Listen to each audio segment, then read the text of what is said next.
The first rays of Manhattan's dawn crept through the steel canyons, painting the skyline in hues of gold and shadow. But on the 42nd floor of Carver Enterprises, Sophia Carver stood frozen, her breath catching like a bird trapped in a storm. Behind her mahogany desk, a fortress of ambition and sleepless nights, lay a yellow envelope, unmarked, unaddressed, as silent as a secret, but heavy with menace. Her fingers trembled as she tore it open, not from fear, but from the weight of what she sensed inside. A printed copy of the upcoming merger agreement, identical to the one she'd locked away for the weekend's press unveiling, stared back at her. But this wasn't her pristine document. 3 lines were slashed through in angry red ink, and beside Clause 7.3, a handwritten note screamed in bold, deliberate strokes. This clause is a trap. If you sign it, Carver won't be yours anymore. Her heart thudded, not just from the words, but from the violation they implied. This was her empire, her legacy, built brick by brick from the ashes of doubt and sacrifice. Who dared to touch it? The paper felt damp, as if it had been birthed from the printer only hours ago, its ink still whispering of betrayal. Sophia's mind raced. How? No one had access to this document. No one but her inner circle. She slammed the intercom button, her voice cutting through the morning's hush. Seth, I need a full security sweep. Pull every camera feed from this floor. Everything after 11 p.m. last night. I want to know who stepped foot in my office. Yes, ma'am. On it, came the clipped reply. Within 10 minutes, the head of security strode in, flanked by 2 compliance officers, a tablet glowing in his hands. Sophia leaned forward, her eyes narrowing as the grainy footage flickered to life. A man in janitor's overalls moved through her office, his steps deliberate, almost reverent. He emptied a trash can, wiped a surface, then paused, his gaze lingering on the photo frame on her shelf. A faded picture of her father, the only relic of a man who taught her to fight or be forgotten. With a quiet grace, he placed the envelope on her desk and vanished into the shadows. Name, Sophia demanded, her voice sharp as a blade. Ethan Morrow, the security chief replied. Night shift janitor since March. Keeps to himself. No red flags. Bring him up. Now. Ethan Morrow entered with the quiet strength of a man who'd walked through fire and emerged with scars but no surrender. Lean, broad-shouldered, his hair flecked with gray, his eyes held a sharpness that life's cruelties hadn't dulled. They were the eyes of someone who'd been crushed by the world but refused to let it steal his soul. Sophia didn't waste a breath. Why do you have this contract? Who gave you access to confidential materials? Ethan paused, not out of hesitation, but as if weighing the cost of truth. His voice was calm, steady, like a river carving through stone. No one gave me access. I didn't need it to see a company about to be stolen. The air in the room grew colder, the weight of his words sinking into the silence. Sophia's jaw tightened. I didn't ask for your opinion. I asked how you got your hands on this. Have you ever checked the print queue on the second-floor copier? Ethan said, unfazed, his voice carrying a quiet defiance. People leave test prints behind, thinking they're meaningless, but mistakes reveal what secrets try to hide. He paused, his gaze steady. I read it, and I've seen this pattern before, right before everything I knew burned to the ground. Sophia's voice hardened, her eyes flashing with skepticism. And I'm supposed to trust the word of a janitor? Ethan's lips curved into a faint, bittersweet smile. I used to be a senior auditor at Walton and Crane. In 2017, I warned them about a $370 million misstatement. No one listened. I lost everything. My career, my savings, my place in the world. His words landed like a stone in still water, ripples spreading through Sophia's memory. She knew Walton and Crane, knew the anonymous report that had shaken Wall Street with its surgical precision. No one had ever claimed its authorship, until now. She leaned forward, her voice low, cautious. You have proof? Not much, Ethan admitted, his honesty raw, unguarded. But enough to know that if you sign this, voting rights in Carver Enterprises will slip into an offshore trust. Coral Trust, to be exact. You'll lose control of who holds power here. Sophia's breath caught, her mind spiraling. Who's behind it? Ethan didn't flinch, but his silence spoke volumes. The only person with the access and influence to bury a clause like that without raising alarms. Her voice dropped to a whisper, the name heavy on her tongue. Gregory. Ethan didn't nod, didn't need to. I'm not here to point fingers. I just don't want to see someone like you, sharp, relentless, become the next casualty of someone else's greed. Sophia turned away, her thoughts a storm of betrayal and doubt. Gregory Vale, her COO, her confidant, the man who'd stood by her side for years, had pitched the Sterling Nexus merger as a golden path to global dominance. She remembered a late-night conversation, her voice raw with vulnerability. I'm not afraid of losing money, Gregory. I'm afraid of losing control. He laughed, his charm disarming. Then let me steer for a while. Now those words felt like a blade pressed against her throat. She turned back to Ethan, her voice steady but laced with warning. Go back to work. I'm not firing you, yet, but you don't leave this building during your shift. Wasn't planning to, Ethan replied, his tone calm but resolute. You've just stepped into a storm, Ms. Carver. I know what it costs to speak up, but if I stay silent again, I'll have nothing left to teach my daughter. That stopped her cold. She looked at him, really looked. A man who'd once stood among the titans of finance, now reduced to mops and buckets, yet his eyes burned with a clarity that refused to bow. He'd lost everything but his dignity, and in that moment, something shifted in Sophia. Not trust, not yet, but a question that burrowed deep. What if he's right?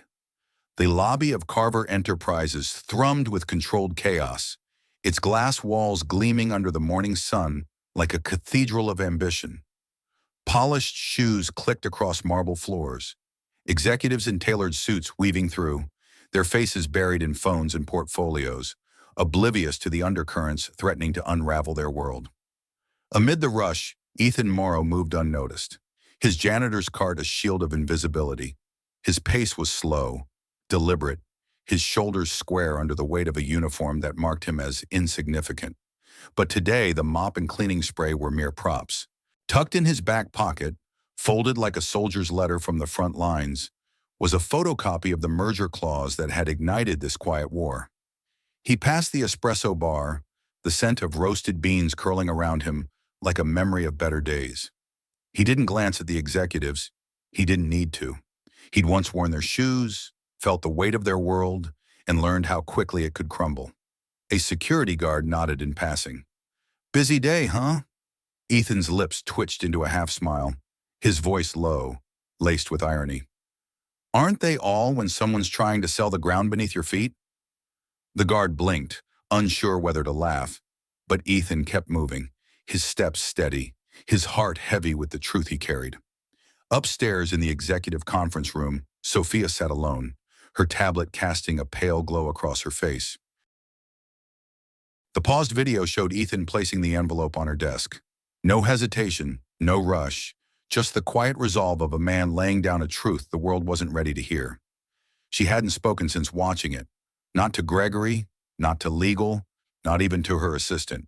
Her finger hovered over the screen, then tapped, replaying a voice note from the night before, her own words echoing in the empty room.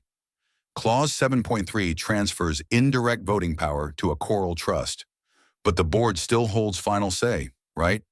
The question, half rhetorical, half desperate, now burned with new weight, a warning she couldn't ignore. Sophia Carver sat alone in the executive conference room, the glow of her tablet casting shadows across her face, each flicker a reminder of the storm brewing beneath her polished exterior. Her voice echoed from a recording she'd made the night before, raw and uncertain. Clause 7.3 transfers indirect voting power to a choral trust, but the board still holds final say, right? The question hung in the air, no longer rhetorical but a jagged splinter in her mind, sharpened by Ethan Morrow's warning. The door swung open, and Gregory Vale stepped in, his gray suit so crisp it seemed tailored to conceal a lie. You wanted me? He said, his voice dripping with the easy charm that had once disarmed her. Sophia didn't look up immediately. She closed the tablet with deliberate slowness, her fingers lingering as if to anchor herself. Yes, she said, her tone measured but edged with steel. I need clarity on the ownership structures post-merger. Gregory's smile was as casual as if she'd asked about his lunch order. We went over that 2 weeks ago. You signed off on it. Her eyes lifted, locking onto his. Remind me again, who drafted Clause 7.3? For a fleeting half-second, his composure faltered. A twitch, a crack in the veneer. Sophia caught it, her pulse quickening. That would have been legal, he said smoothly. Probably through the finance subcommittee. I want the original drafting log, she said, standing now, her voice low but sharp enough to cut glass. I'll have someone send it over, he replied, but his smile flickered again, betraying him. Sophia stepped closer, her gaze unyielding. Gregory, has anything changed since we discussed the Sterling Nexus merger? Changed in the sense that if I sign this deal, am I still the one running Carver Enterprises? He laughed, a light, hollow sound that rang false in the quiet room. Of course you're the face, the founder. This merger just scales what you've built. But Sophia's eyes didn't waver. She wasn't fishing for flattery. She was hunting for truth, and Gregory's polished words offered none. Her heart pounded, not with fear, but with the dawning realization that the man she'd trusted for years might be the architect of her undoing. Later that evening, Ethan Morrow slipped into the janitor's closet, the door clicking shut behind him like a confessional sealing off the world. He leaned against the wall, the scent of bleach and pine cleaner grounding him as he pulled a worn notepad from beneath a stack of cleaning supplies. Old habits clung to him like ghosts. His pen scratched across the page. Clause 7.3. Split vote, veil secret potential beneficiary. Need confirmation of trustee on Coral Trust arm. Each word felt like a step deeper into a battlefield he'd sworn never to revisit. A soft knock broke the silence. Ethan opened the door cautiously, and there stood Mia, her backpack half-zipped, a crumpled drawing in one hand and a chocolate chip cookie in the other. I got bored in the break room, she said, her voice small but unapologetic. Miss Darlene said I could find you. He knelt to her level, a tired smile softening his face. You should have stayed with her, kiddo. Big people get twitchy when kids wander corporate hallways. Mia thrust the drawing toward him. A stick figure family. Him, her, and a new figure. A woman in a blazer and high heels, her face serious but her smile wide. Is that supposed to be? Ethan began. Her, Mia interrupted, taking a defiant bite of her cookie. The lady you talked to this morning. The one who looked scared but wouldn't admit it. Ethan blinked, caught off guard. You think she looked scared? Yeah, Mia said, crumbs dusting her chin. Like when I pretend I didn't break the vase, but I know Mom's gonna find out. He didn't laugh, couldn't. The weight of her words settled in his chest. She's the CEO, Mia. She doesn't scare easy. Mia tilted her head, her eyes wise beyond her years. Maybe not at people, but maybe at herself. Upstairs, Sophia stood by the floor-to-ceiling window, the city lights of Manhattan flickering to life like a constellation of promises and betrayals. She hadn't turned on the lamps. Darkness sharpened her thoughts, stripping away the noise of her title, her empire. Her mentor's voice echoed in her mind, a lesson carved into her soul. Power isn't about control. It's about knowing what you're willing to lose. The words no longer felt like wisdom. They ached, raw and unrelenting, as if her heart were wrestling with the cost of her ambition. She whispered to the empty room, her breath fogging the glass. What am I willing to lose? In the dim garage, Ethan closed the trunk of his battered sedan, tucking Mia into the back seat with her blanket. He paused, one hand on the driver's door, and glanced back at the towering silhouette of Carver Enterprises. Its glass facade gleamed under the city's glow, but to him it was a house of cards waiting for a gust of truth to topple it. I don't know if she'll listen, he murmured, more to himself than anyone. From the back seat, Mia's voice piped up, muffled but clear. You weren't trying to be heard, Daddy. You were just trying to tell the truth, right? Ethan caught her eyes in the rearview mirror, a half smile breaking through the weight on his chest. That's the thing about truth, kiddo. It doesn't always shout, but it always echoes. He turned the key, the engine sputtering to life like a heartbeat stirring after years of silence. Something else sparked too, a storm, quiet but fierce, gathering strength in the shadows. Morning broke with a heavy stillness, the kind that presses down before a reckoning. Sophia stood alone in the elevator, watching the floor numbers light up one by one, each glow a reminder of the battle awaiting her. Her reflection in the chrome doors was too perfect, too polished, a mask of strength that hid the exhaustion in her eyes, sharp as shattered glass.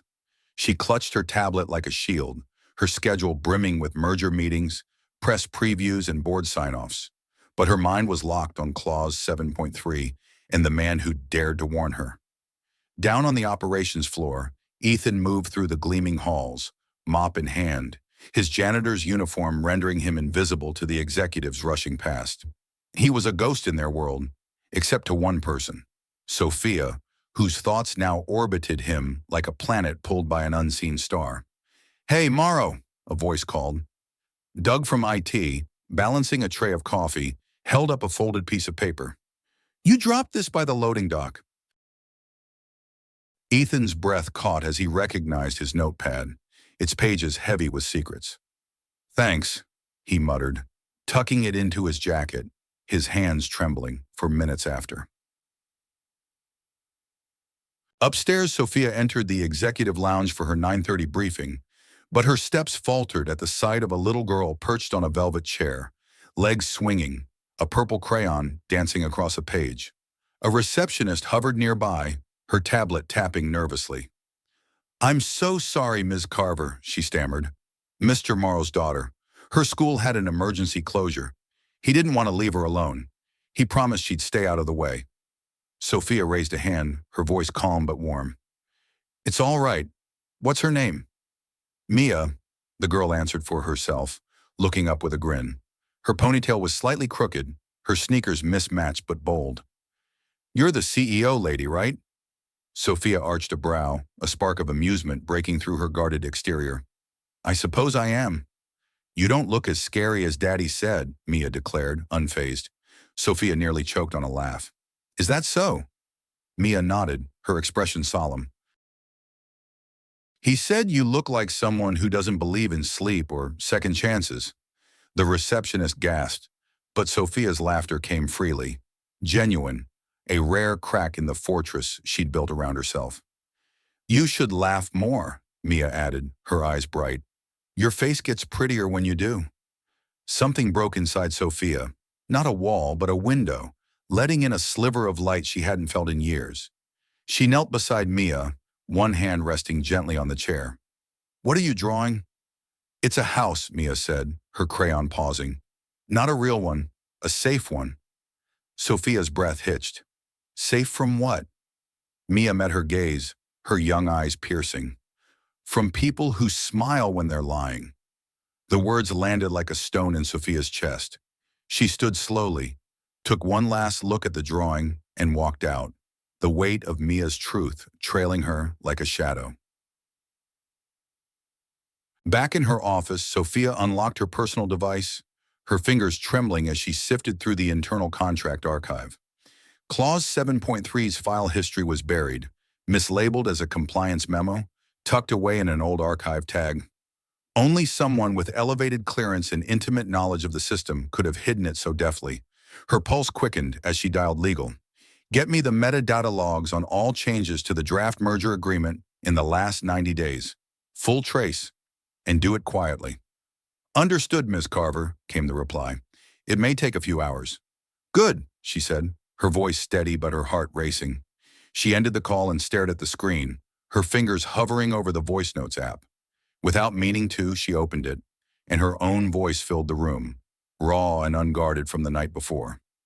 "If this backfires, it's on me."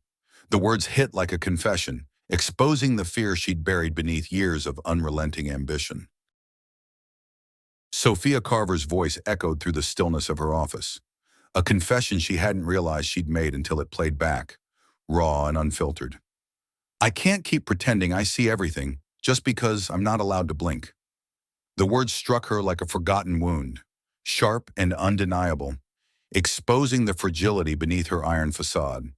She didn't remember saying them, but their truth burned, a reminder of the weight she carried as the architect of Carver Enterprises.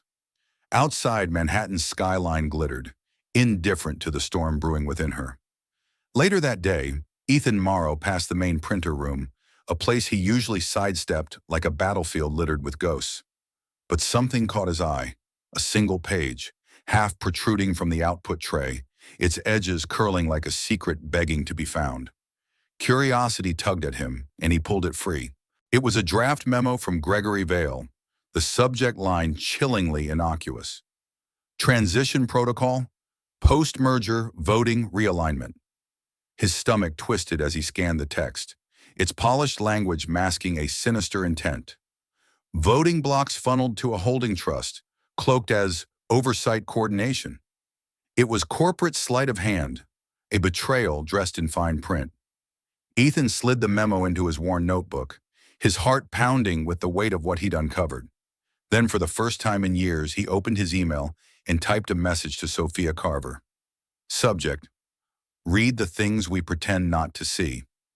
I don't expect forgiveness, he wrote, his words deliberate, each one a step toward a truth he'd long buried. I don't even expect trust, but I think you're starting to see it now. They've hidden it deep, but it's there. Check the metadata tags. Check who accessed the compliance shell. Don't blink. EM. That night, Sophia sat in her darkened office, the city's pulse flickering beyond the glass. She read Ethan's email, her fingers hovering over the delete key, but something stopped her. It wasn't the words themselves, but their tone, unwavering, resolute, the voice of someone who'd made peace with the cost of honesty. She didn't respond, but she didn't erase it either.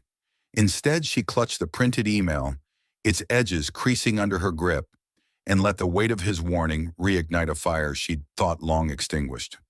One floor below, Ethan mopped the marble floors, the rhythmic swish of his work a quiet rebellion against the world that had cast him aside. He was unaware that just above, his words had sparked something in Sophia, a flicker of defiance, a refusal to let her legacy be stolen. In a small corner of the lobby, Mia sat cross-legged, her crayons dancing across a sheet of paper. This drawing was simpler than her last. 3 stick figures holding hands, one tall, one medium, one tiny. In the corner, in uneven, blocky letters, she wrote, "Truth is what makes a place safe." Her small hands moved with purpose, as if she understood the stakes in a way only a child could. Across the building, in 2 very different rooms, 2 broken souls felt something stir. Not certainty, not yet, but a quiet resolve, like the first breath of a truth long buried. As the sun dipped behind Manhattan's skyline, the city transformed into a cathedral of steel and silence, its towering spires both a promise and a warning. Sophia stood by her office's floor-to-ceiling window, arms folded, shoulders squared. But beneath her composed exterior, something was shifting. A truth she'd buried was beginning to breathe again. Her tablet buzzed with notifications, legal files, board reminders, a news alert about the Sterling Nexus merger. But she ignored them all. In her hand was Ethan's printed email, its subject line searing, "Don't blink." It wasn't the words that unsettled her. It was their quiet conviction, the kind that came from someone who'd already paid the price for speaking out. She turned slowly, picked up the phone, and pressed the intercom. "Get Ethan Morrow to the 42nd floor, now." 10 minutes later, Ethan stepped into her office, still in his janitor's uniform, the faint scent of bleach clinging to his sleeves. But tonight, his presence was different. No longer the invisible man, but someone who'd chosen to step into the light. Sophia didn't rise. "Take a seat," she said, gesturing to the chair across her desk. He sat, no hesitation, his eyes steady, unflinching. "I read your email," she began, her voice calm but laced with urgency. "Then I had it pull the metadata logs, just like you said." She slid a file toward him, its pages heavy with evidence. Gregory's name appears 3 times, once on the compliance archive, once when the clause was renamed, and once last week, editing permissions. Ethan glanced at the file but didn't touch it, his gaze locked on hers. "You already knew, didn't you?" I didn't know, he said, his voice low, weathered by years of loss. But I've learned to smell rot, even when it's hidden under gold leaf. Sophia exhaled, her fingertips pressing against her temple, as if to steady the storm in her mind. I built this company from nothing, she whispered, her voice cracking with the weight of her truth. Every deal, every partnership, forged from the fear that if I didn't stay 10 steps ahead, someone would tear it from me. Ethan leaned forward, his voice soft but unyielding. And now the threat isn't from outside. It's from the man standing right beside you. Her eyes met his, raw and searching. I need to stop this, she said, but I can't move without solid ground. The board already thinks I'm too paranoid. Then let me help you, Ethan said, his words a quiet vow. Silence stretched between them, heavy with possibility. Sophia studied him, weighing the risk of trusting a man the world had overlooked. You want to trade your mop for a badge and a laptop? He gave a dry smile, the kind that carried years of scars. Let's just say I'd rather clean up numbers than coffee stains. She paused, then nodded. I can authorize a temporary consultancy role. Quietly, you'll have access to what you need. But if this leaks, if Gregory finds out, we both go down. Ethan nodded once, resolute. I've already been down. This time I'm bringing a flashlight. She almost smiled, the barest flicker of warmth breaking through her guarded exterior. Almost. Later that night, in the dim glow of his small apartment, Ethan sat at the kitchen table, an old laptop casting a faint light across his face. Mia slept in the next room, her tiny socks strewn across the hallway like breadcrumbs leading to a safer world. His fingers flew across the keyboard, diving through archived financial reports, merger statements, and subsidiary breakdowns, his mind sharper than it had been in years. His phone buzzed, a message from an unknown number. They'll come for you next. Ethan stared at the screen, unfazed, then deleted it. Truth was a dangerous thing, but silence was a death sentence. The next morning, Sophia stepped into the boardroom, her presence commanding despite the weight of doubt pressing against her chest. Gregory was already there, sipping black coffee, his sleeves rolled with a performative ease that now felt like a mask. He stood as she entered, his smile too smooth. You look rested. Looks can lie, she replied, her voice a blade wrapped in silk. Their eyes locked, and in Gregory's gaze she saw it, a flicker of calculation, as if he were measuring how much she knew. She kept her tone even, deliberate. I've decided to bring in an independent consultant. A quiet audit, just a sanity check before final signatures. Gregory's smile twitched, a crack in his armor. Paranoia doesn't suit you, Sophia. Neither does betrayal, she said, and took her seat, her heart pounding with the certainty that the fight was far from over. That afternoon, Ethan, now dressed in simple slacks and a button-down, sat before a monitor in the Carver digital vault, his temporary access a lifeline to the truth. He entered the password, muttering under his breath, "Let's see what ghosts still haunt this machine." He scrolled through spreadsheets, redacted memos, time-stamped approvals, his eyes narrowing as patterns emerged from the shadows. And then he found it, a single Excel file, buried 6 months deep in a folder labeled Deferred Liabilities. It detailed a transfer of equity rights to a shell company in the Coral Trust, timed to align perfectly with the merger's close. The trustee's name glared back at him, Gregory Vale. That evening, back at home, Mia climbed into Ethan's lap, clutching her favorite bedtime book, her wide, serious eyes searching his. Are you working for the nice lady now? She asked. He brushed her hair back gently. Just for a little while. Is she going to be okay? Ethan hesitated, the weight of her question heavier than the evidence he'd uncovered. I don't know yet, kiddo. She's smart, but even smart people get trapped when they trust the wrong hands. Mia nestled against his chest, her voice soft but sure. Then maybe she needs someone who tells the truth, even when it hurts. Ethan held her tighter, his voice a whisper. She does, Mia. We all do. In the city of bright lights and silent betrayals, two souls sat in separate rooms, one piecing together evidence, the other piecing together trust. The storm was gathering, its edges sharp and unrelenting, but both knew one truth. When the reckoning came, it would demand everything they had. Truth doesn't whisper forever. Sooner or later, it pounds like a fist on a locked door. In the humming descent of the elevator, Ethan Morrow felt a weight heavier than gravity. The printed Coral Trust documents tucked inside his bag like a ticking bomb. Cold, undeniable proof of Gregory Vale's silent coup. Equity percentages, offshore routing codes, a trustee signature that could unravel Carver Enterprises' future, lay folded within, each page a testament to betrayal. Yet Ethan felt no triumph, only the raw exposure of holding a truth that made him a target.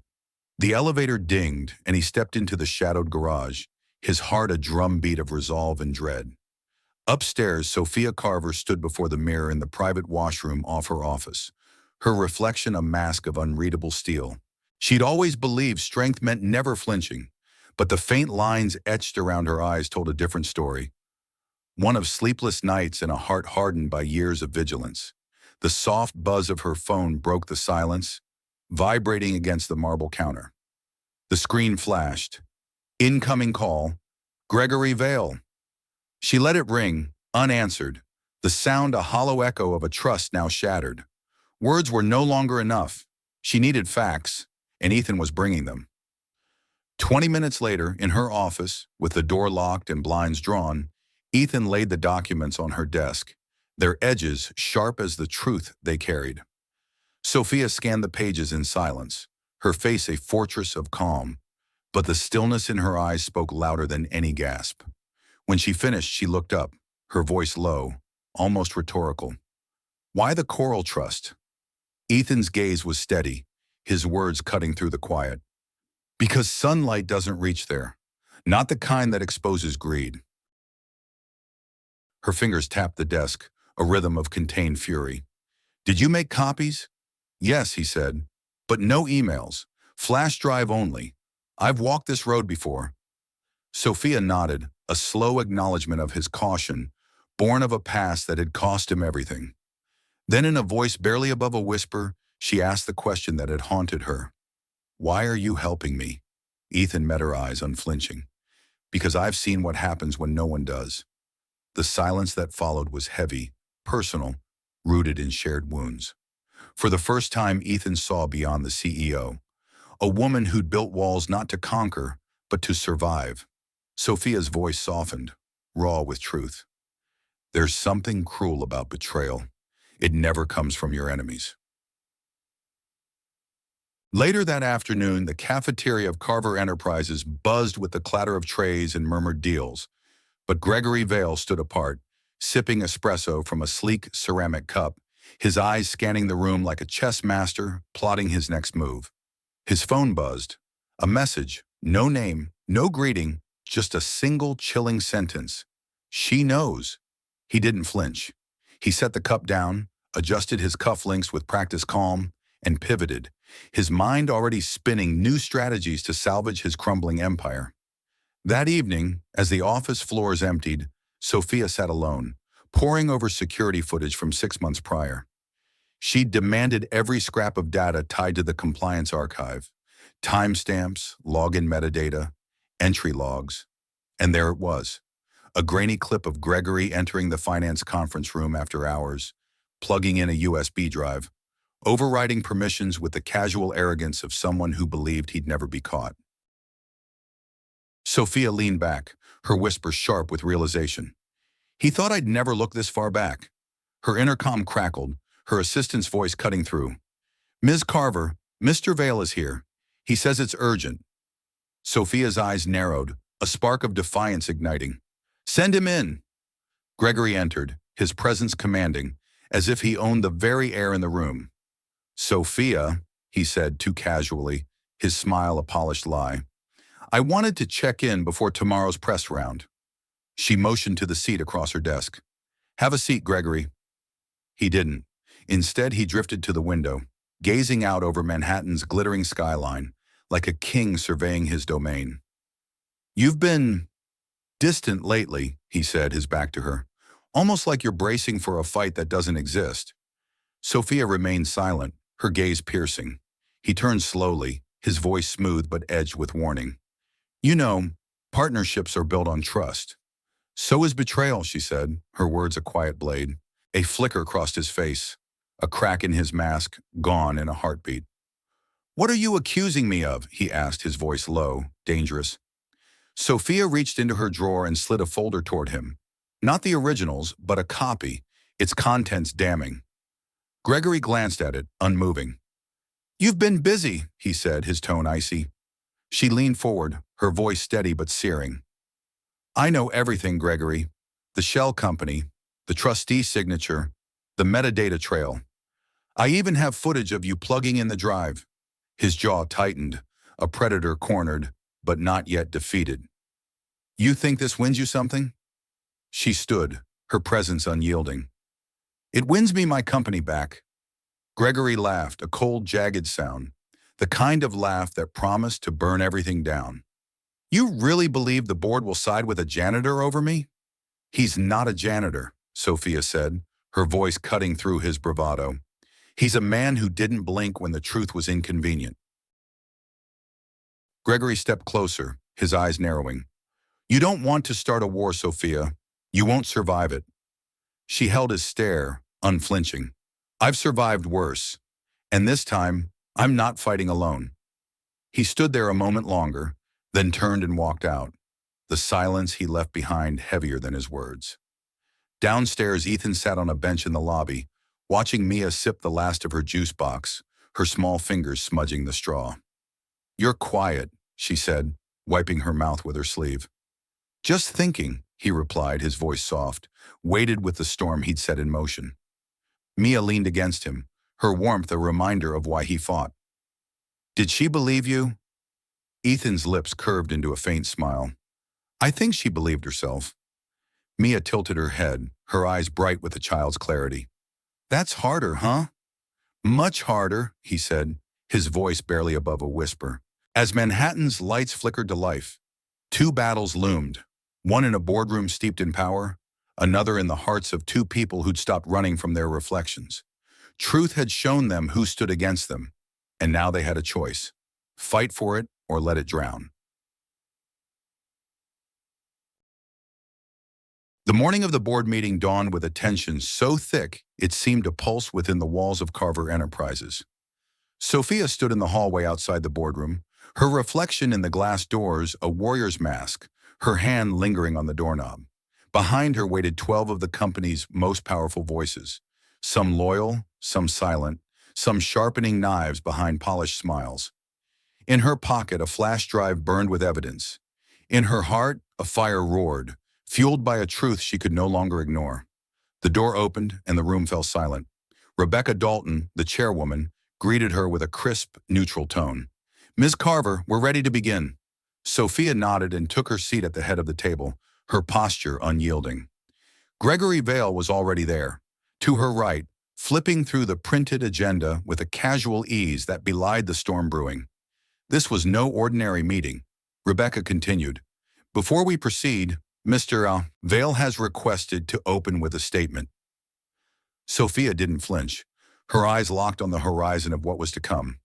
Gregory stood, buttoning his jacket, his smile as smooth as a pastor's before a sermon, but his voice carried a deadly charm.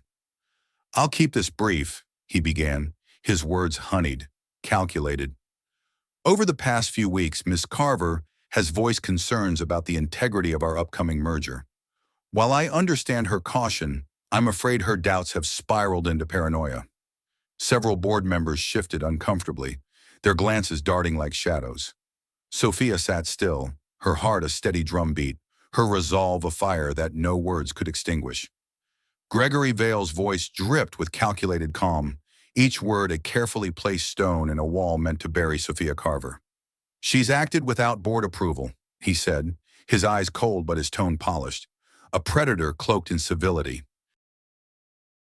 An off-the-books audit, granting access to confidential systems to an unvetted outsider, all while preparing to sign the most critical deal in Carver Enterprises history. He turned slightly, his gaze slicing through the room. Out of concern for fiduciary responsibility, I move for a temporary vote of no confidence in Ms. Carver's leadership, pending an internal investigation. A stunned silence gripped the boardroom, broken only by whispers, raised brows, and sidelong glances that danced like shadows on the polished table. Rebecca Dalton, the chairwoman, cleared her throat, her voice crisp but heavy with the moment's weight. "Ms. Carver, do you have a response?" Sophia rose slowly, her movements deliberate, her presence a quiet storm. She didn't raise her voice, didn't flinch. Instead, she reached into her pocket, her fingers closing around the flash drive that held the truth. A small, unassuming weapon against a betrayal years in the making.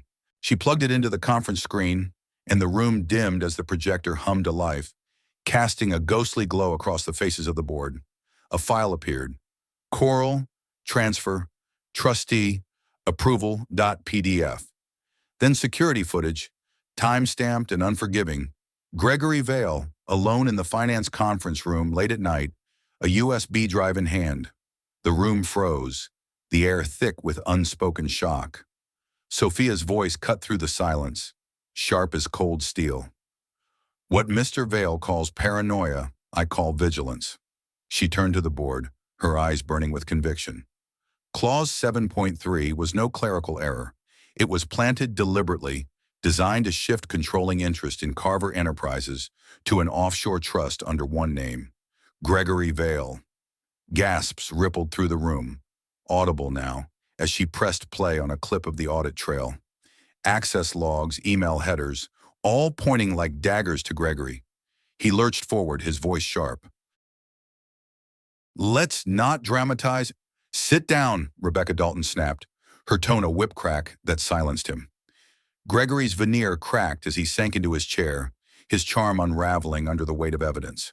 Sophia stepped forward, her voice steady but laced with a raw, personal resolve. "I didn't want to believe it at first.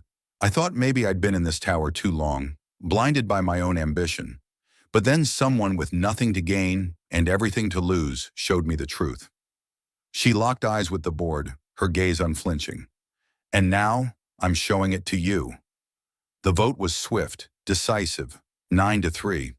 Gregory was suspended effective immediately, his empire of deceit crumbling with each step as security escorted him out. But the damage lingered, not just on paper but in the air, a betrayal that clung like smoke. Sophia sat alone in the boardroom long after the others had left, the screen now dark, her thoughts a storm of relief and lingering doubt. She'd won a battle, but the war felt far from over. Later that evening, under a sky heavy with breaking storm clouds, Ethan Morrow stood outside the Carver Enterprises building. Mia's small hand wrapped around his finger, her warmth a tether to the world he fought for. Sophia stepped out, her coat draped over her arm, her face softened by the weight of victory and vulnerability. She stopped beside him, her voice quiet but steady. "You were right. They never saw it coming." Ethan nodded, his eyes tracing the horizon. Neither did he. Sophia glanced down at Mia, who was scribbling in her notebook with a red crayon, her small face focused. "What are you drawing now?" Sophia asked, a hint of warmth breaking through her guarded tone. Mia didn't look up, her crayon moving with purpose. "A shield," she said, "for people who get hurt trying to do the right thing." Sophia blinked, the words piercing something deep within her. She crouched beside Mia, her voice soft. "That's a very important drawing." Mia nodded, her eyes bright with a child's unerring clarity. "Daddy says sometimes people like you forget you're allowed to be scared." Sophia swallowed, a lump forming in her throat as she met Mia's gaze. Ethan placed a gentle hand on his daughter's shoulder, his voice low but resonant. "And sometimes people like me forget what it feels like to be seen." The three stood there, rain beginning to patter softly around them, a quiet moment of connection amid the chaos. Sophia straightened, her eyes fixed on Ethan. "I want to make your role permanent," she said. "Not as a janitor, as a strategic analyst, quiet, off books, but with full access. You saw what none of us did. That matters." Ethan exhaled, a flicker of doubt crossing his face. "You sure?" "I don't exactly blend in." She gave a tired smile, the first genuine one he'd seen. "Maybe I'm done hiring people who disappear when things get hard." He nodded, a quiet agreement forged in shared resolve. "All right then. The tunning. That night, in the hushed warmth of his small apartment, Ethan tucked Mia into bed, watching her drift into sleep, her face peaceful under the glow of a bedside lamp. On the nightstand sat her red crayon drawing, a crooked shield that looked more like a heart wrapped in armor, a symbol of the battles fought for truth. He stared at it, the weight of the day settling into his bones, then walked to his laptop. His fingers hovered over the keys, not typing code or caution, but building a new kind of firewall, one rooted in truth, protecting what mattered most, his daughter, his dignity, and the fragile trust he'd begun to forge with Sophia. The next morning, sunlight streamed through the tall windows of Carver Enterprises' executive floor, but the air carried a chill, a reminder of the storm still lingering. Ethan sat in a small corner office, now marked temporary consultant, strategic risk. His mop cart was gone, replaced by dual monitors, a sleek glass desk, and a security badge with his name finally spelled right. He didn't look comfortable. He looked alert, his instincts honed by years of loss. Something about Gregory's exit gnawed at him. That final smile as security led him away wasn't defeat, it was a promise of retaliation. Across the floor, Sophia entered her office and froze. On her desk sat a black envelope, unaddressed, its edges sharp as a warning. Her stomach tightened as she opened it, revealing a USB drive and a folded note. "You think you've won. Let's ask the world what they think of your new janitor." No signature, but the threat was clear. She clutched the note, her heart pounding with a mix of fury and fear. Ethan was halfway through cross-checking offshore account closures when his phone buzzed. Sophia's name on the screen. "Can you come to my office?" 2 minutes later, he stood before her desk as she handed him the drive, her face pale but resolute. He recognized the model instantly, identical to the one Gregory had used for the Clause 7.3 transfer. "You think it's a bluff?" she asked, her voice tight. Ethan shook his head, his jaw set. "No, I think he's about to play his dirtiest card." He plugged the drive into his isolated laptop, the screen flickering to life with grainy, shaky footage. The first clip showed him and Sophia in the break room, standing close, talking, a fleeting laugh shared over coffee. Another clip, tighter, in her private office, their heads bent over documents. Then a frozen frame, Sophia's hand brushing his wrist for a brief second. Without context, it looked intimate, too intimate, a moment twisted to serve a lie. Sophia sat back, her voice cold with rage. "He's going to spin this as a scandal." Ethan finished her thought, his tone grim. "Abuse of power? You hiring someone you had a relationship with? He knows there's nothing between us." She looked at him, a flicker of something soft behind her tired eyes. "But he also knows how fast a rumor travels when the truth walks." Within hours, the business blogs erupted with an anonymous leak. CEO caught in secret relationship with janitor turned consultant. Sophia's phone exploded with notifications, press inquiries, legal pings, a board member's text suggesting she step back for optics. She hurled the phone onto the couch, her hands trembling with fury. Ethan stood at her office door, his voice steady but heavy. "We knew he'd hit back." "I thought he'd go after me," she said bitterly, her eyes burning. "Not you." Ethan stepped closer, his presence a quiet anchor. "He's not going after me. He's going after trust." Sophia's gaze softened, her voice breaking as she spoke. "This company has been my identity for 20 years. Every win, every loss, it's carved into these walls." "Then let's remind them what the truth sounds like," Ethan said, his words a call to arms, forged in the fire of a man who'd lost everything but refused to lose his daughter's future. Sophia raised an eyebrow, a spark of defiance reigniting. "And what does that sound like?" Ethan Morrow stepped closer, his voice steady but resonant, filling the room with the weight of a truth forged in fire. "It sounds like a woman who didn't flinch when power tried to rewrite her name," he said, his eyes locked on Sophia's, "and a man who refused to stay silent just because the world told him to mop the floor and move on." Sophia didn't speak. Her eyes closed for a fleeting moment, as if to hold the weight of his words. When they opened, they burned with a fire that had been buried too long, a resolve not just to survive, but to fight. The next morning, she strode into a surprise press conference. No warning to the board, no filters, no spin doctors. She stood behind the podium, flanked by the Carver Enterprises seal, a sea of microphones stretching before her like a battlefield. Her voice cut through the air, steady as steel. I want to address the recent rumors. She paused, letting the silence settle, her presence commanding every eye in the room. Yes, I brought on a consultant with an unconventional background. Yes, he worked in our janitorial department. No, I do not have a personal relationship with him. She held up a stack of documents, the Coral Trust filings, the falsified clause trail, the damning evidence of Gregory Vale's betrayal. But here's what I do have. Proof that my second-in-command tried to steal control of this company through backdoor deals and corporate deception. That's what my consultant uncovered. And for that, he deserves your respect, not your suspicion. A reporter's hand shot up, her voice sharp. Why not handle this internally? Why not fire him quietly? Sophia's gaze locked onto the camera, unflinching, her voice a blade of conviction. Because truth handled quietly often dies quietly, and this one deserves to live. The press conference ended, and the office buzzed with a new energy.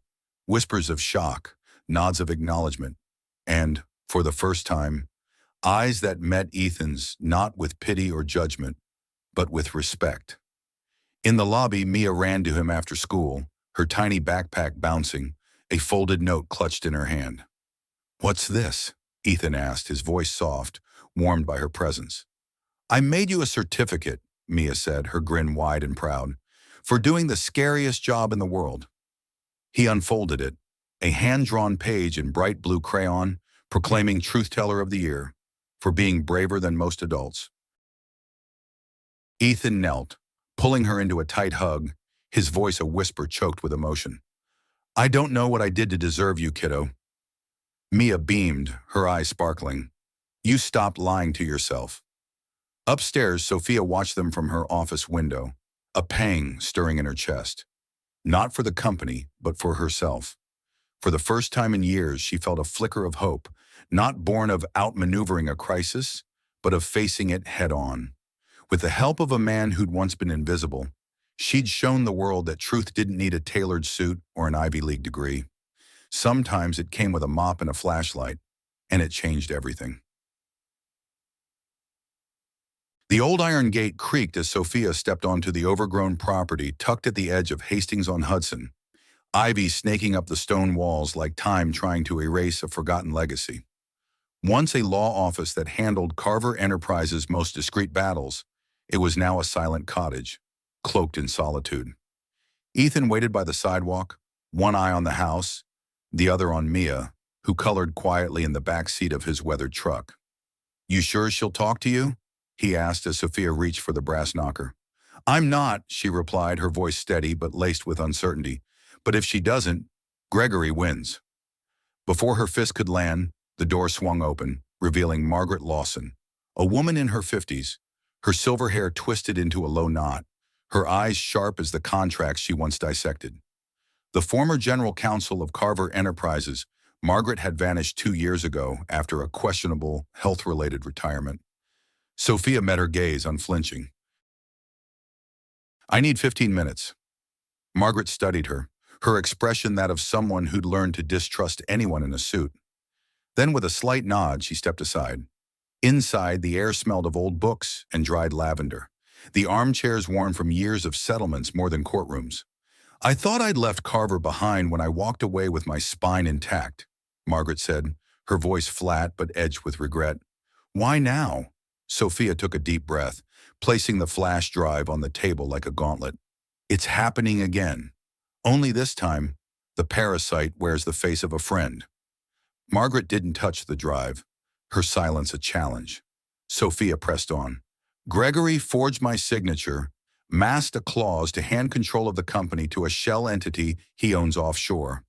And now he's framed the whistleblower, a man who used to clean our floors, for misconduct to cover his tracks." Margaret remained still, her face unreadable, until Sophia's voice softened, striking a nerve. "He used your retirement clause to silence the audit trail. The same legal mechanism you designed. Margaret's fingers twitched against her teacup, a crack in her armor. I warned them, she murmured, her voice low, haunted. I told the board we were building a castle with no doors, only mirrors. Sophia leaned forward, her eyes pleading but resolute. I'm not asking you to come back. I need your word on record, confirming the audit trail was tampered with using your legal toolset. Margaret looked down, her silence heavy with years of regret. Then she spoke, her voice steady but cutting. You don't need my word. You need a reckoning. She rose, crossed to an old filing cabinet, and retrieved a locked folder, sealed and stamped. Inside were handwritten notes, internal memos, and a termination letter. Not hers, but one drafted for her by Gregory, dated months before her resignation. He threatened to ruin my reputation if I didn't walk away quietly, Margaret said, handing the folder to Sophia. So I did, but I've regretted it every morning since. Sophia's voice broke, her fingers tightening around the folder. You kept all this. Margaret gave a half smile, bittersweet. A lawyer never throws away the truth. We just wait for the world to want it again. Back at the office, Ethan pored over the folder page by page, his fingers moving like a detective reconstructing a crime scene. This is everything, he whispered, his voice trembling with the weight of discovery. Memos, original templates, an email where Gregory ordered a junior staffer to make Carver leaner at the top. It was about Margaret. Sophia stood by the window, staring out at the city's restless pulse. Tomorrow, the annual shareholders' assembly will be broadcast live. The room will be filled with investors who see Gregory as the golden child. Then we give them gold, Ethan said, his voice steady but fierce. Truth shines brighter when it's been buried. She turned to him, her eyes shadowed with doubt. They'll come for me. The press, the board, the markets. I'll be the woman who let a janitor infiltrate the C-suite. Ethan met her gaze, unflinching. Let them say what they want. You didn't let me in. You listened. Her voice softened, raw with vulnerability. And if we fail? He gave a half smile, his eyes warm with conviction. Then at least we failed for something that mattered. A thick, honest silence settled between them, heavy with mutual respect. A knock broke the moment. Mia poked her head in, her voice bright but weary. Dad, can we go get tacos? My brain's tired from all the grown-up talking. Ethan chuckled, the sound a rare release. 2 minutes, kiddo. Mia turned to Sophia, her eyes wide and earnest. You should come too. Grown-ups need tacos when they're sad. Sophia blinked, then smiled, a crack in her guarded facade. You know what, Mia? That might be the smartest thing I've heard all day. That night, in the dim glow of a local taco joint, the three sat together, not as CEO and janitor or whistleblower and witness, but as people learning the fragile art of trust. Mia bit into her taco, paused, and fixed Sophia with a knowing look. When someone lies, their eyes blink too fast. That's how I knew Mr. Vale was a fake. Ethan laughed, his heart lighter than it had been in years. Is that right, detective? Sophia leaned in, her voice warm with amusement. We should have hired you months ago. Mia beamed, then grew thoughtful. You're not scared anymore, she said to Sophia. Sophia paused, caught off guard. What makes you say that? Mia shrugged, her wisdom cutting through the noise. You stopped holding your arms so tight, and your eyes, they look like they can breathe now. Sophia felt a lump rise in her throat, the truth of a child's words piercing her defenses. As they left, she glanced at Ethan, her voice soft but resolute. You were right. The truth demanded a reckoning, and tomorrow it would have one. Ethan Morrow nodded, his exterior calm, but inside his heart thrummed with the certainty that what lay ahead was more than a confrontation. It was the moment power would face its own reflection, forced to answer not just to the market, but to integrity itself. The ballroom of Aurora Plaza shimmered under crystal chandeliers, the air thick with a tension that pulsed beneath the polished marble floor. It was the fiscal year's grandest stage, the Carver Enterprises annual shareholder assembly. Over 300 shareholders, analysts, and media professionals filled the space, their lanyards gleaming like badges of ambition, their faces alert, hungry for the next move in the corporate chess game. Giant LED screens glowed with the company's logo, soft orchestral music weaving through the scent of money, power, and carefully applied perfume. At the center of it all stood Gregory Vale, behind the podium, his smile radiating the confidence of a man who believed he'd already won. "Good morning," he began, his voice honeyed, steady as a predator's gaze. "In an ever-changing market, one thing must remain constant: leadership that knows when to evolve." Applause rippled through the room, though some hands clapped with less conviction, their hesitation a crack in the facade. "Today," Gregory continued, "I'm proud to present the final terms of our merger with Sterling Nexus, a move that positions Carver Enterprises as a global titan. Leaner, faster, smarter." Behind him, slides clicked through projections of growth and synergy, each one a carefully crafted promise. His smile widened, sharp as a blade. "You'll note the revised governance model includes a simplified oversight structure, efficient, secure, and unencumbered by outdated frameworks that slowed our growth." A few board members exchanged wary glances, their unease a silent undercurrent. Gregory pressed on, his voice smooth but commanding. "This company deserves bold moves. I intend to deliver." At the back of the room, near a catering station, Ethan Morrow stood in a plain but pressed suit, his presence quiet but resolute. Sophia Carver sat 3 rows from the front, her back straight, her eyes unwavering, a warrior cloaked in elegance. Beside Ethan, Margaret Lawson lingered, her presence ghostly, unnoticed by the crowd. Until now, no one knew she'd return. Ethan glanced at his phone. 9:46 a.m. Showtime. Gregory was poised to call for the merger approval vote when the house lights dimmed unexpectedly. The LED screen flickered, and confused murmurs spread like wildfire through the crowd. Then a video began to play, grainy security footage, date stamped, undeniable. An office hallway late at night. Gregory, alone, slipping into Sophia's private office, a USB drive in hand. Another clip, him at a printer, pulling out the forged clause 7.3 transfer form. Gasps erupted, sharp and raw, as the room's polished veneer shattered. "No!" Gregory stammered, turning toward the tech crew, his voice fraying. "Stop this! This is unauthorized!" A new voice cut through the chaos, calm, cold, and chillingly familiar. "A single signature. That's all I need, and Carver will be mine by the end of the quarter." It was Gregory's voice, recorded 6 weeks ago, clear and damning, a confession he never knew was captured. The room exploded. Shareholders stood, phones raised to capture the moment, board members muttering in shock. From the center aisle, Sophia rose, her presence a quiet storm. "This footage is real," she said, her voice slicing through the uproar. "And the voice you just heard was recorded without his knowledge. I know exactly what I'm doing, protecting 40 years of legacy from being swallowed by greed disguised as progress." Security moved toward Gregory, who backed away, his face pale, his composure crumbling. "This is character assassination," he barked. "She's desperate, using footage without context." "Then let's add context," Ethan said, stepping forward, a document in hand, his voice steady but carrying the weight of truth. "Original signature analysis, independently verified. The Clause 7.3 transfer document contains a forged version of Sophia Carver's signature, copied from a dated employment contract and altered digitally." He handed the report to the lead board member, its pages signed by a certified forensic analyst. The room fell into a dead silence, the kind that follows a thunderclap. Rebecca Dalton, the chairwoman, rose slowly, her voice cutting through the stillness. "I move to suspend Gregory Vale from all leadership duties, effective immediately, pending a full investigation." No one objected. Gregory was escorted out, his face a mask of disbelief and fury, his empire of manipulation collapsing with every step.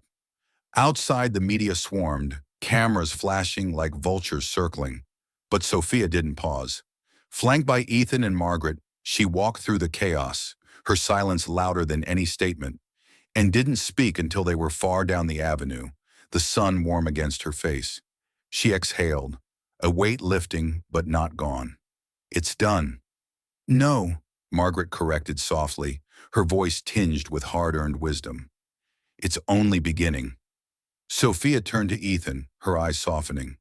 Thank you. He shook his head, his voice quiet but firm. I just pushed open a door that was already cracking. She smiled, a rare warmth breaking through. You held it open when it started closing again. That's the difference.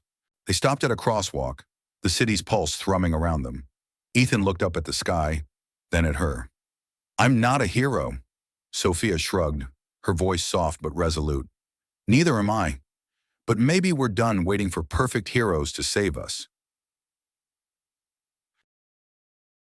Later that evening, Ethan returned to his small apartment, finding Mia on the porch, barefoot, arms crossed, her stern expression a mirror of her mother's long-gone disapproval. You're late, she said, her voice mock severe. Again, he grinned, the weight of the day easing in her presence. Big day, kiddo. She nodded, her eyes bright with pride. You saved the company. He knelt beside her, his voice soft. No, but I helped someone brave save it herself. Mia unwrapped a handmade sign from behind her back, scrawled in red crayon, for truth people only. She taped it to the door, her small hands steady with purpose. You're one of them now, she said. Ethan blinked, his throat tightening, then pulled her into a hug that spoke louder than any boardroom speech. Across the city, in a high-rise office where power once hid behind cold glass and colder hearts, the truth had found a voice, and this time, it stayed. In the days that followed, the Carver Enterprises building felt transformed. The security guard's smile lingered longer, the receptionist's laugh rang freer, and the marble atrium's echo no longer carried the weight of secrets. It felt like a space clearing itself for something new. Sophia walked through the lobby, coffee in hand, her heels softer against the floor than usual. She wore a navy blue blouse today, simple, elegant, human, pausing before the glass wall that framed Manhattan's restless skyline. For the first time in years, she let herself breathe, the air tasting of possibility rather than fear. Footsteps approached, steady and unassuming. Strange seeing you without the board breathing down your neck, Ethan said, stepping beside her, his quiet presence earning its place rather than demanding it. She smiled without turning, a spark of warmth in her voice. They're still breathing, just not fire. A pause settled between them, comfortable but deep. You heading to the new office? She asked. Ethan nodded, a wry grin tugging at his lips. Margaret's already camped in. Says I get the desk by the leaky window. Sophia chuckled, the sound rare and genuine. Fits you. He turned to face her, his eyes earnest. You know, I never meant for any of this to happen. I wasn't here to fix anyone's legacy. I was trying to keep Mia's lunch warm, maybe get her a new pair of sneakers. That was the size of my ambition. Sophia's gaze softened, her voice quiet but piercing. But you didn't just uncover the rot, Ethan. You stayed when the storm came. That's not small. He shrugged, his humility a shield he'd carried too long. You stayed too. A deep silence settled between them, not awkward but profound, like two souls standing on the edge of a cliff, aware they'd both narrowly escaped the fall. Later that afternoon, Sophia Carver invited Ethan Morrow and his daughter Mia to her home. A modest brownstone nestled among rows of sycamores, their leaves whispering stories of forgotten summers. It wasn't the fortress of a CEO, but a house that once pulsed with warmth, now tempered by the walls ambition had built. Mia roamed the garden like an explorer in a magical realm, her laughter chasing butterflies as if she'd stumbled into Narnia. In the kitchen, Ethan watched as Sophia poured lemonade with a surprising grace, her hands steady despite the weight of the world she carried. You ever take a break? He asked, his voice gentle but curious, probing the armor she wore so well. She offered a faint smile tinged with wistfulness. Once, I read half a novel in college. Did it have a happy ending? No, she said, her eyes drifting to a distant memory. But it had an honest one.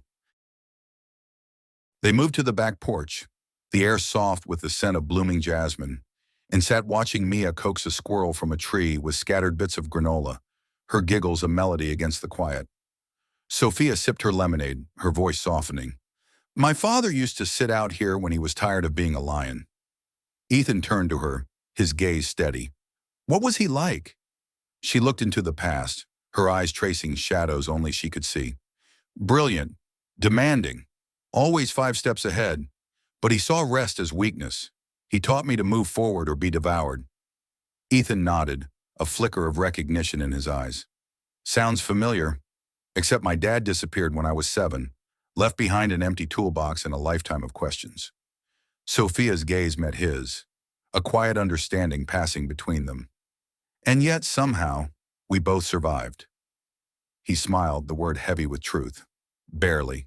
Inside, Mia's curious hands found a small frame photo tucked behind a dusty award on a bookshelf, a relic of Sophia's past. She carried it to the porch, her eyes bright with discovery. Is this your dad? She asked. Sophia took the frame, her fingers brushing the glass with a tenderness she rarely showed. Yeah, that's him. Mia studied the photo, her nose wrinkling. He looked serious. He was, Sophia said, her voice soft, almost reverent. My dad gets serious too, Mia said, glancing at Ethan. Usually when the rent's due or I say something smart and he doesn't know what to say back. They all laughed, the sound warm and unguarded, a rare moment of lightness. Then Mia's expression grew thoughtful. But I think serious people need hugs more than silly ones. Before anyone could respond, she wrapped her small arms around Sophia's waist, her embrace fierce and unhesitating. Sophia froze just for a heartbeat, then slowly rested her hand on Mia's back, her eyes shimmering with unshed tears. Ethan watched, silent, and in that moment, he saw something in Sophia unravel, not broken, but softened, like concrete learning to let rain seep through. The walls she'd built weren't crumbling, but they were breathing. As evening fell, Sophia walked Ethan to the porch, the light flickering like a heartbeat she'd forgotten to notice. She made a mental note to fix it. He paused at the steps, turning to her, his voice steady but raw. I won't take the permanent position. Her brow furrowed, surprise flickering across her face. Why? I came here to mop floors, he said. I stayed to fight for truth. But I don't want to become part of another machine, Sophia. If I start chasing safety again, I'll forget why I spoke up in the first place. She looked down, then nodded, a quiet respect in her eyes. But if I ever need a voice like yours again, I'll be there, he said, his words a vow. Not for the title, for the truth. Her smile was sad, tinged with something new, vulnerability. You know what scares me most? She said softly. I spent 2 decades building walls, and it took a janitor and his daughter to show me how to open a window. Ethan tilted his head, his gaze warm. Then maybe leave it open this time. Back home, Ethan tucked Mia into bed, her small frame curled under a quilt. She clutched the framed photo Sophia had given her, a young Sophia standing stiffly beside her father, both awkward in their formality. She was little once too, Mia whispered, her voice sleepy but certain. Ethan nodded, brushing a curl from her forehead. Everyone was. Mia's eyes grew serious. Do you think grown-ups forget that sometimes? Sometimes, he said. But the best ones remember just in time. She smiled, drifting off. I think she's one of the best ones. Ethan kissed her forehead, his voice a whisper. So do I. Outside, the city pulsed, honking horns, laughter from a nearby bar, a street musician's broken saxophone weaving through the night. Ethan stood by the window, staring into the glow of Manhattan. He had nothing but his name, a daughter, and a handful of hard-earned truths, but tonight it felt like enough. Across the city in a brownstone with a flickering porch light, Sophia sat at her desk, opening a notebook she hadn't touched in years. She wrote, not a report or a strategy, but 3 lines that felt like a confession. Truth doesn't walk in with credentials. It knocks quietly, mop in hand. And it leaves only if we stop listening. She closed the notebook and smiled, the weight of her walls lifting. It was time to listen more. A soft spring rain began to fall, a gentle whisper that hushed the city's chaos. Ethan zipped up Mia's yellow raincoat, pulling the hood over her messy curls. You ready, sunshine? She nodded, clutching her stuffed turtle. Outside, Sophia stood beneath an awning near Marlowe Park, holding a cardboard tray with 3 hot chocolates, her gray coat and impractical boots dusted with rain. She didn't seem to mind. Ethan and Mia joined her, and they walked down the cobbled path winding through the park, where Sophia's father once sat in silent contemplation. Mia ran ahead, leaping into puddles with theatrical flair, her laughter rising like a song to the sky. "She doesn't walk," Sophia said, watching her with a smile that had learned to soften. "She lives out loud." Ethan sipped his hot chocolate, his voice warm with pride. "She reminds me that joy isn't a reward, it's a right." They walked in silence for a few steps, a silence free of tension, woven with understanding. Then Sophia glanced at him. "You could have disappeared, you know, after all this. No one would have blamed you." He nodded slowly, his eyes on Mia. "I thought about it.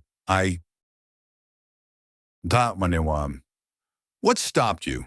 He gave a half smile, his voice soft but certain. "Mia asked if I liked who I became. I didn't answer her. But then I saw her draw a picture of me, standing tall, not hiding. I realized I'd better start trying." Sophia took a breath, her words carrying a weight she'd never voiced before. "I'm sorry, Ethan." He stopped, surprised. "For what?" "For every time I saw you and didn't see you. For thinking you were less because of a badge or a title. You reminded me what power should look like." Ethan's gaze softened, his voice steady. "It's never been about me." He gestured toward Mia, splashing ahead. "It's always been about the world we leave them." They reached a wooden bench beneath a willow tree, its fronds swaying in the breeze. Mia climbed onto it like a queen claiming her throne. "This is the court of big feelings," she declared, her voice serious. Ethan chuckled. "And who's the judge?" "I am," she said, her eyes sparkling.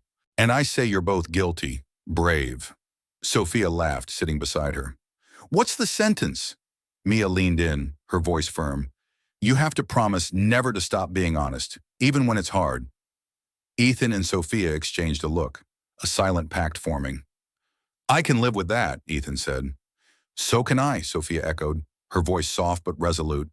Mia beamed, then hopped down, humming as she wandered toward the duck pond. Ethan watched her, then turned to Sophia. "Do you ever wonder what's next?" "Every day," she said, shrugging. "But for the first time, I'm okay not having an answer. I used to think control was safety. Now I think truth is." He glanced at her hands, noticing the small notebook she held. "You writing again?" She opened her palm, revealing the notebook, and read aloud, her voice steady but intimate. "We build empires of numbers, but forget to measure integrity, until someone sweeps the dust and we remember what floors were made for." Ethan nodded, his voice quiet. "That's good." She closed the notebook, a faint smile playing on her lips. "I think I'll call it Margins." "I'd read that," he said, his smile warm with sincerity. They sat in a stillness that only those with nothing left to hide can share, the rain softening around them. A faint rainbow arched across the horizon, blurred but beautiful. Mia came running back, wet and wild, her voice breathless. "Look," she pointed. "The sky's smiling." Ethan scooped her up, hugging her close. "I think it is." Sophia reached out, brushing Mia's cheek with a tenderness that felt new. "You're the bravest person I've met. You know that?" Mia wrinkled her nose. "I'm just a kid." "Exactly," Sophia said softly. "And you reminded me that being a kid isn't about age. It's about hope." Ethan whispered, his voice thick with emotion. "And hope is how everything begins again." As they walked back through the park, the path glistening beneath their feet, Sophia paused at a wooden sign in the grass. "Integrity is messy, but it's still worth it. Anonymous." She turned to Ethan. "Ever see this before?" He shrugged, a glint in his eye. "Might have been an accident, or maybe someone wanted to leave something honest behind." Her eyes misted, her smile soft. "I'm glad you didn't stay invisible, Ethan." He looked at her, this woman who'd once lived behind walls of steel and spreadsheets. "I'm glad you finally looked."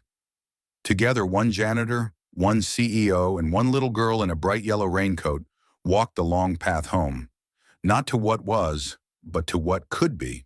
In the hush of that fading afternoon, with truth laid bare and trust rebuilt, The story ended not with triumph or perfection, but with something better: peace and the quiet promise of a new beginning.